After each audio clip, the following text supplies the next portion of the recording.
We're at that point in the show on a Thursday where we go through and talk about who won and who lost. Jenn Pellegrino, I'll start with you. Who do you think won the week? Oh, gosh. Who won the week? Well, I think it's been the past couple of weeks now, but big winner is going to be the state of Florida. New York City going toward a likely socialist mayor.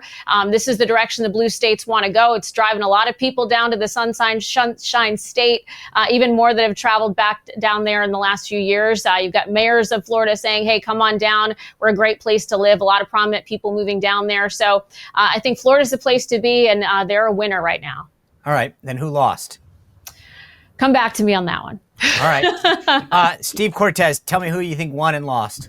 You bet. So winner of the week is law enforcement and first responders in Texas who responded to that awful tragedy with such heroism. And I want to specifically call out, because his interview really went viral, as it should, Scott Ruskan is his name. He was the swimmer for the Coast Guard who saved 165 people. What a hero. He was totally modest about it, as you might expect from somebody like that. But gosh, what a winner. But somebody like that, man, the guy just enlisted. This was his first time. So when you say someone like that, you know who that is? That's an average American stepping up to do heroic things in the face of danger. And so, like, that's what I love about Scott Ruskan, is that it's not like some dude who was a SEAL that went through BUD/S and is a bad, It's like, this is just a good American man who did the right thing at the right time. And that speaks volumes to who we are as a people. Anyway, I love that. So deserves all of our respect. Somebody who does not deserve our respect, my loser of the week, is John Brennan. Somebody who I believe belongs in handcuffs.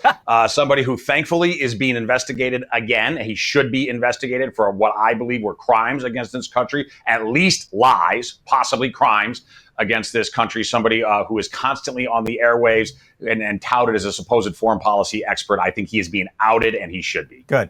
Caroline Downey, bring it home. Well, Steve stole mine. I was going to say Scott Ruskan because, I mean, that was his first Coast Guard mission. I don't think people understand that. I mean, this man just relied on his duty, his training, and it was sheer American heroism. And I guess. By the way, can I just say this? If you think about the Army and the Air Force dropping the bomb, right, in Iran, the Navy firing the missiles from the sub, and the Coast Guard, which, by the way, is technically, in time of war, a division of the Navy, just getting that in there.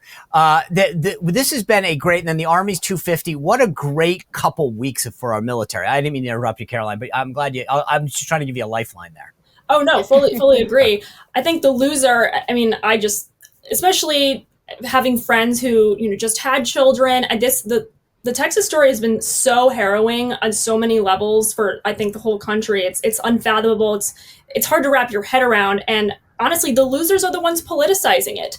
Yes. Especially that one pediatrician, I believe, from Texas, who literally tweeted, and this would make us all concerned, the fact that we might be, sending off our kids to receive care that is less advanced than people who are Democrats because of their political views. But she basically said that people who are in Texas deserve to drown because it's a red state, and Trump allegedly, her name, just so we call her out, her name is Dr. Christina Probst. She's a pediatrician at Bluefish Pediatrics in Houston. Yeah. So I'm glad we can call her out. Jen, do you have a loser? Yeah, well, and there was another official as well who was, going the racist direction about it, saying, well, these are just young white Christian girls. This shouldn't matter. There have been all kinds of people politicizing this awful tragedy, and it's disgusting. That was my loser, Caroline. I came up with it on the fly because, Sean, it's been so long since you had me on. I forgot that we do winners and losers.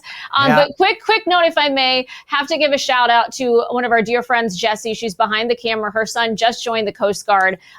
Great to see, very proud mom, that young man being celebrated, because it's great for our military, great for recruitment, which is going well. So we love our Coast Guard. All right, I'm going to be quick. I think the winner of the week under so many of the other ones. So just to be clear, I agree with all of you, but I don't think he got the recognition he needed. Earlier this year, Newark Airport was an absolute disaster. Sean Duffy, the transportation secretary, did yeoman's work getting Newark up and running. Everything seems to be going well, and Duffy just chalks it up at another day of work. Good job, Secretary Sean Duffy, for what you're doing for this country. My loser of the week, M&M's and Skittles. Everybody else is getting rid of dyes. M&M's and Skittles says, no, we're going to keep them. You know what, guys? Get with the program.